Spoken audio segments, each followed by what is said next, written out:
36-30 po. At handa na tayo sa last 20 minutes. Start na third quarter. Hatid sa inyo ng Black Mamba Energy Drink.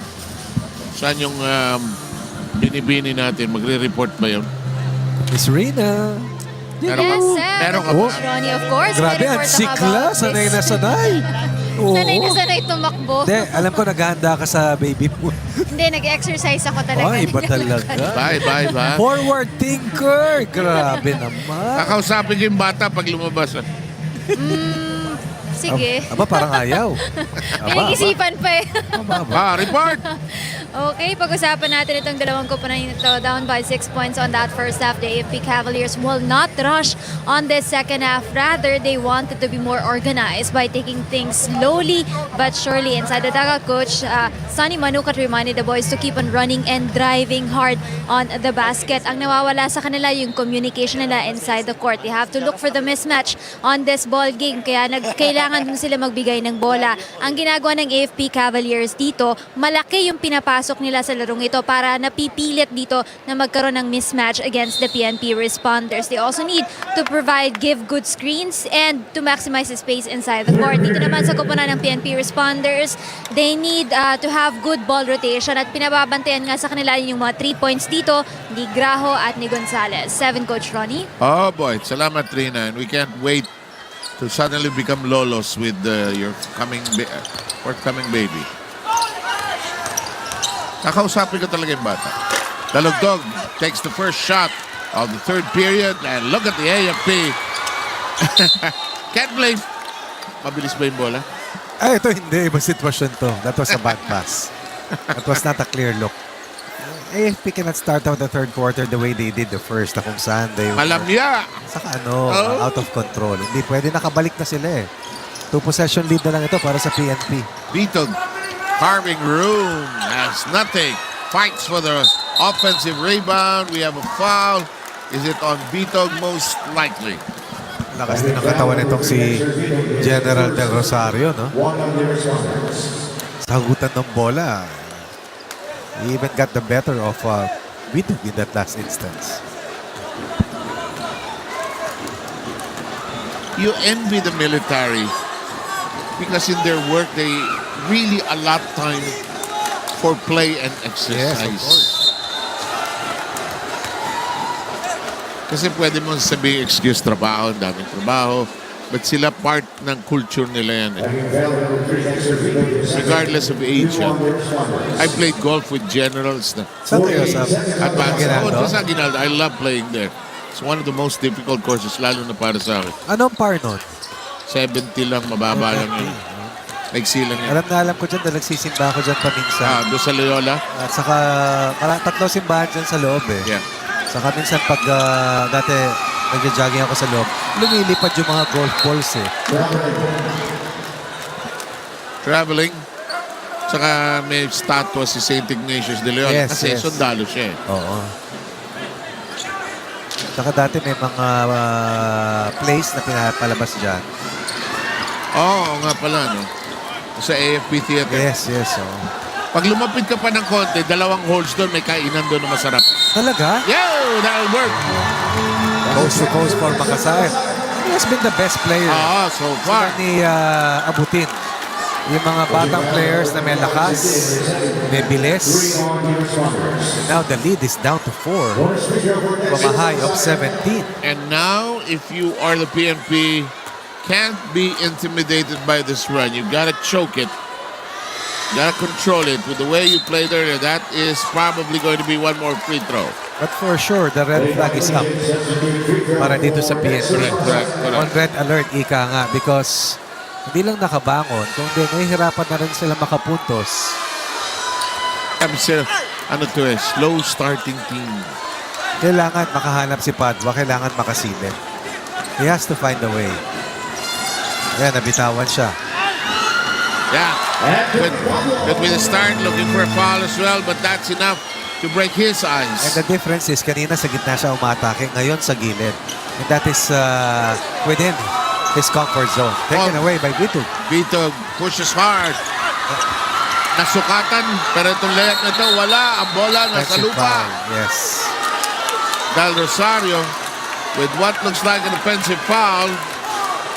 Offensive foul number 20, Del Rosario is the first one of the Cavaliers. You always have to temper your emotions. But this was a very smart play. Itong si Vitog para kay Padua. Padua missing a gimme. As the Rosario erases the closest defender. And they will turn the ball over. PNP mananatili ang possession sa kanila sa baseline out of bounds play. One referee is still consulting the table. Warning on the Cavaliers assistant coach. Running on the for the secondary call.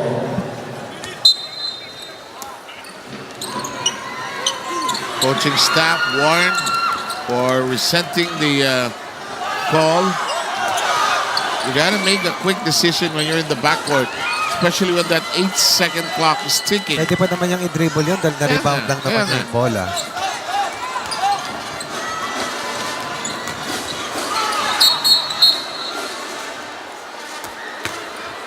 Phillips looks like he's the culprit here.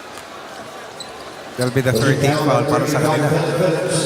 The third personal forward on the responders. Nako. Another foul will send the Cavaliers to the free throw line already. Alam mo ito, Ronnie, hindi na ako nagtataka at this age level kasi yung foul. Sabihin mo, titipirin, they have to be smart about it. They're gonna use it. They're gonna use it. Wala eh. It's a defensive ploy. Abutin!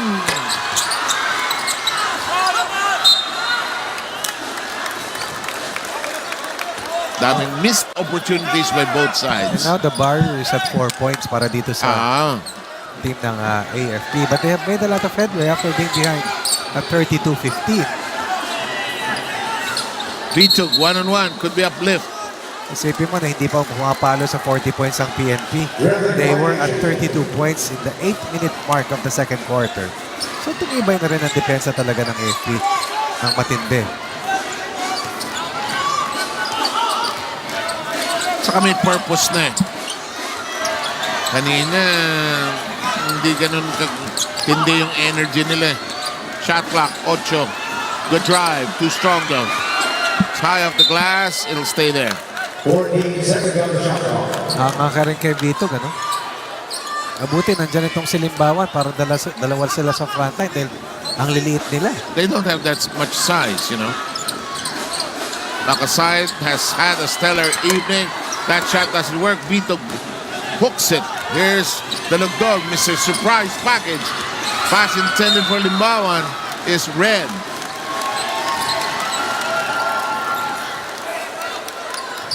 Ganda naman ng lobo na yun. AFP. Saan banda? Ewan ko kay Direk. Likod yata natin. Oh, wala sa harap eh. No? Big shot. Sayang.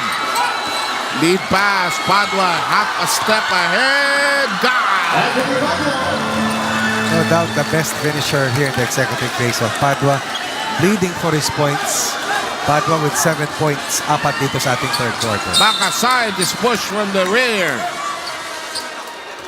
Makasayas is acting like a thoroughbred para dito sa white shirts. Takbo rito, takbo doon. 9 points, leading scorer para dito sa AFP.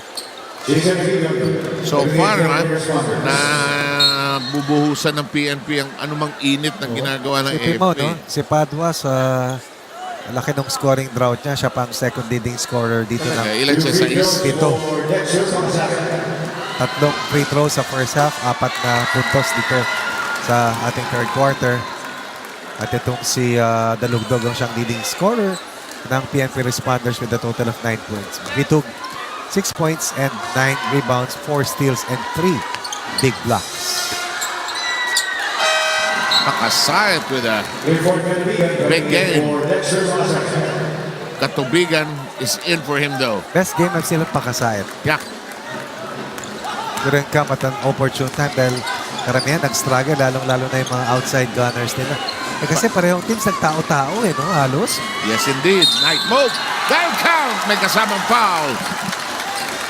At it is not an easy shot to make. Walang mapuntahan.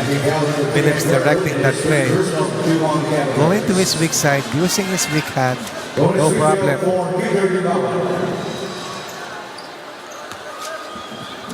It's a special thrill to make a basket like that. Missing the free throw, the bonus though. They push hard, Abutin. Banged in the air. Di man lang natinag eh. Para siyang alala mo si Kasulya. Sa akin, Yamamoto. Yamamoto, actually. Isa pa yun. Aspera. Seeing action with, I think, for the first time.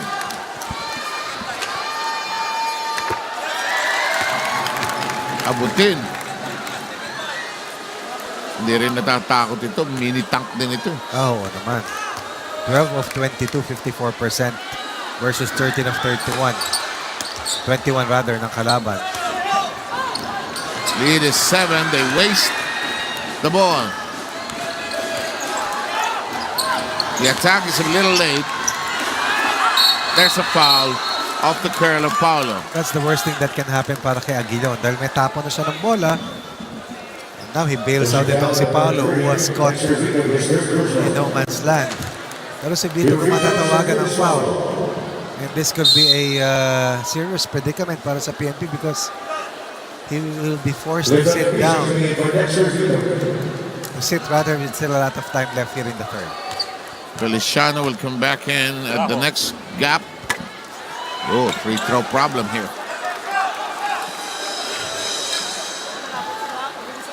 Kailan kaya mag-i-start yung ano natin? Main tournament. Anong balita? Alam ko mga second or third week of August, sabi ni Ma'am May.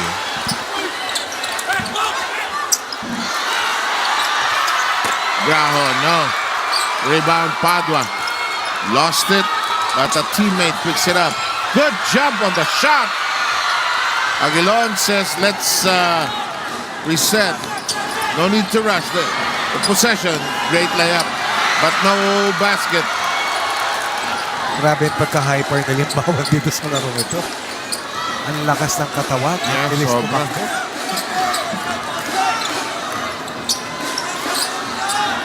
Libre. Ayaw. Bakit mas mahirap sumot sa tao-tao? Una, kailangan mas mabilis ka. Pangalawa, you have to exert more effort to get your shot off dahil hindi ka nakaplanta. Unlike sa zona, pupunta ka lang sa spot mo. Saka kung minsan yung teammate mo, hindi conscious dun sa tao-tao, hindi nag-offer ng pick, di ba? Feliciano, he'll come back in. I see Graho on the way out. Padua will shoot 2 charities. Divina Gracia is in for Katubigan.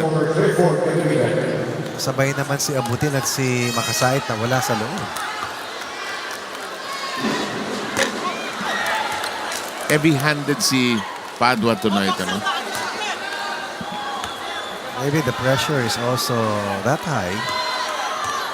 Pero tsinatsaga naman niya eh. The effort is there. See? Heavy-handed siya. They get the ball back, though, on the offensive carom. And there's a foul on Paulo. 4th team foul of the AFP. That's his fourth. 4 for the Cavaliers. 48 seconds on the shot clock. Kala niya free throws. Kala niya ilalabas siya dahil 4 na siya. Oo. Wala namang tao rito. Ako.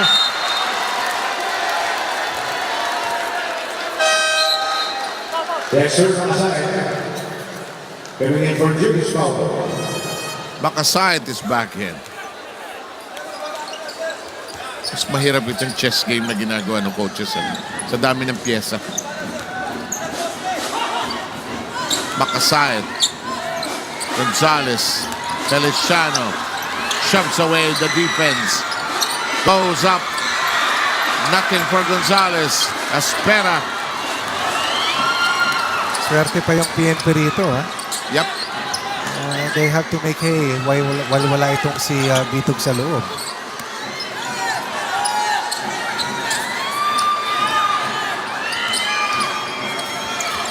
Less than 8 seconds. Aspera free. Bihirang may makatira ng libre. No? Oo nga. Hirap ng tira na yan. That's good defense itong si Limbawan. Abutin had no angle on the shot Right, actually. both teams struggling right now. Kasi pagod na rin. Pagod. 6 points para sa PNP sa third quarter. Yung hindi gumagamit ng timeout yung mga coaches. Nagtitipid hanggang dulo.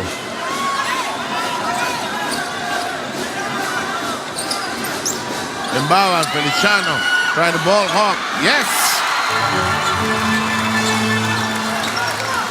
That's been a major difference tonight. Talking about Limbawan. Parang siya yung pamatay sunog no? Ang dami niyang ginagawa ngayon na hindi natin nakikita sa Kaya, ordinarily. 44-35 ang ating bilang. Free throws tayo. Alam mo, it's boiling down to kung sino yung malakas ang katawan no? Diba? That's what we're seeing. Yep. Ano yun macho game na no? Mamaan. Magasait gets a nice bounce. 12 for Makasait. That's 4 rebounds. Having his best scoring game in this executive face-off. Jump. Good call. Lane violation. Possession for the AFP Cavaliers. Sinaran yung tama yun. Good call. Giving in 40 responders. What a way for Limbawan to keep 14 seconds on the shot PNP's clock. head above water. Yeah. With 3 minutes and 30. Naabutan pero nagawa ng paraan ni Gonzalez. Knockout play. Malaki yun. Lalo na sila makuha sa kanilang half-court sets. Sino yung magandang mag-knockout play? DOJ, no? Ganda ng inbound play nun Padua gets clobbered by the D. And Piso, short. Piso fighting for it. It's on the ground. Picked up by Aguilion, who is going straight to the hole. Black shot. No basket. Offensive foul.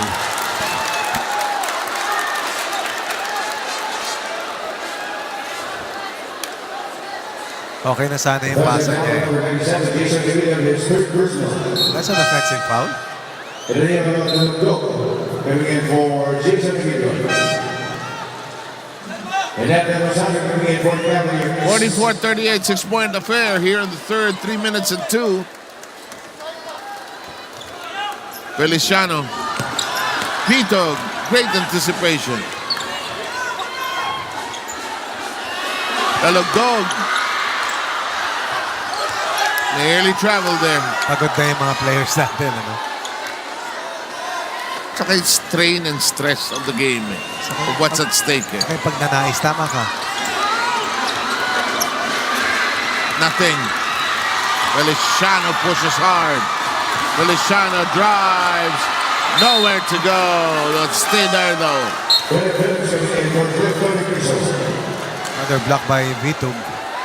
At sa wakas, kukuha ng isang timeout itong si Coach Sunny Manukat. Asperas, it's done. Phillips is back in. And here's that timeout you were talking about. 2:33 to go.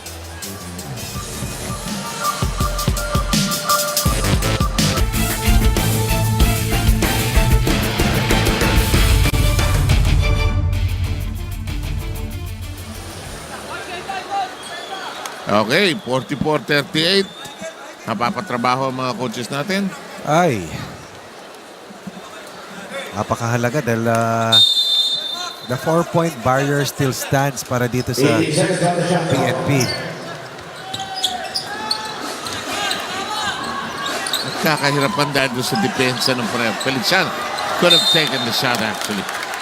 Could and should have taken the shot. Pero wala ka na magagawa. All you have, the option you have left right now is to defend hard. Yep. And create a defensive stop.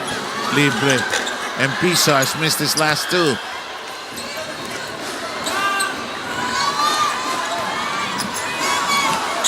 Nice block.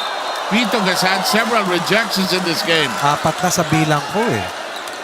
At saka talagang, kumbaga punta kayo dito, lapit kayo, abangan ko lang kayo to finish at the rim. Saka mala Philip Cesar, ano? Haba niya eh. Gusto ko siya maglaro, walang angal. And I hope we can see him play for Team A eventually. Wild. Sila ni Padua, no? Oo. That's a good play. Phillips will be called for that holding foul. Ang ginawa ni Rosario, inangat niya bigla yung bola. Hindi na niya winasiwas. Coaching foul and ready by Phillips penalty. Fourth foul and Phillips. 148.9 remaining. Malaking bagay yan, ha? Solid si Phillips dumipensa. Sintin, who started tonight.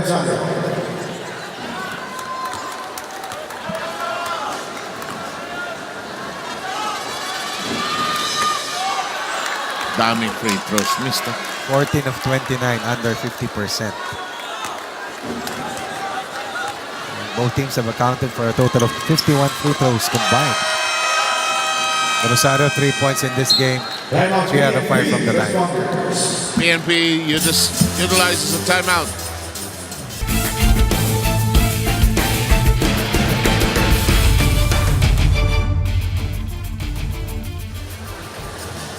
Anong tawag doon? Protracted, extended, haba ng third quarter dahil nga nagkakapalan. Pero ito yung Black Mamba, buhay na buhay move kanina ni Makasayt. Extended third quarter is what we have seen with still minute and 48. Dito sa ating pangatlong pahina sa huling laban ng ating executive face-off. Best of one. One game. One game, one click. Top two teams that emerged after the tournament. Clean heist. Makasayt. Vito was saying his own sweet time. And now it's a three-point affair. Padua gets it back. 4-point barrier. Oh, 3-point barrier. Nabasag na yung 4-point barrier dito. That Makasayt incursion. Pero binawi naman ni Padua.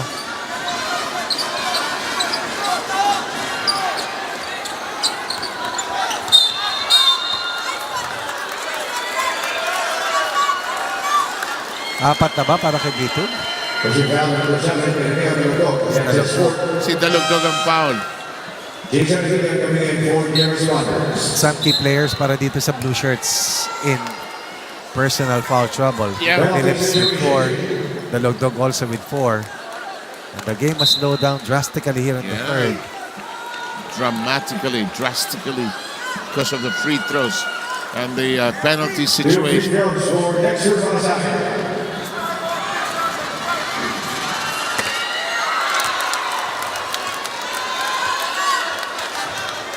You know, if the AFP doesn't pull across here and can't carve out the win here, they'll have to look at the 15-foot line as their main culprit. That's a jump.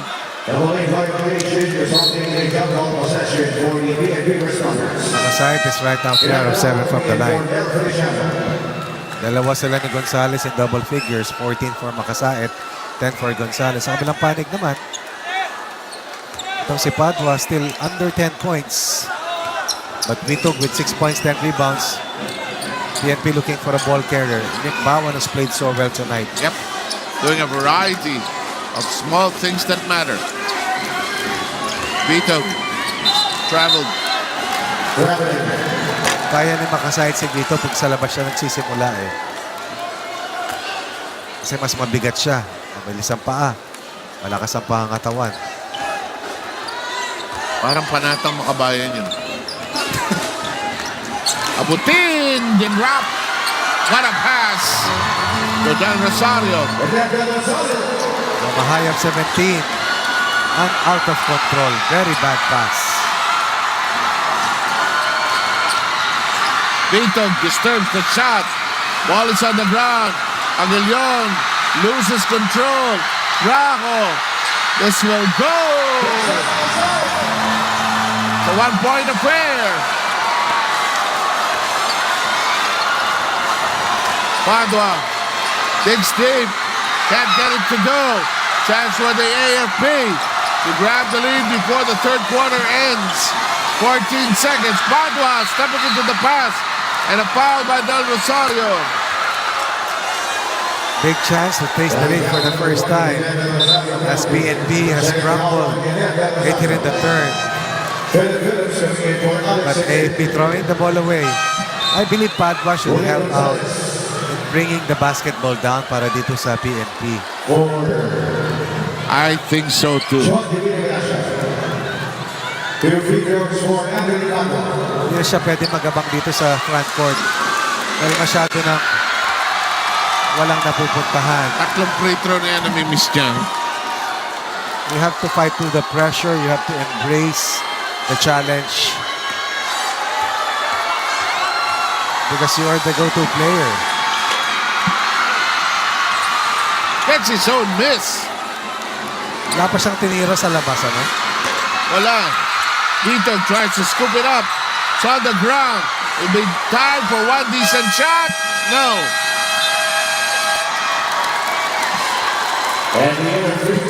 Championship night is down to one last quarter. And it is as close can be. 46-45. PNP's lead of as much as 17. A thing of ancient history at this juncture. Back with your final quarter after this.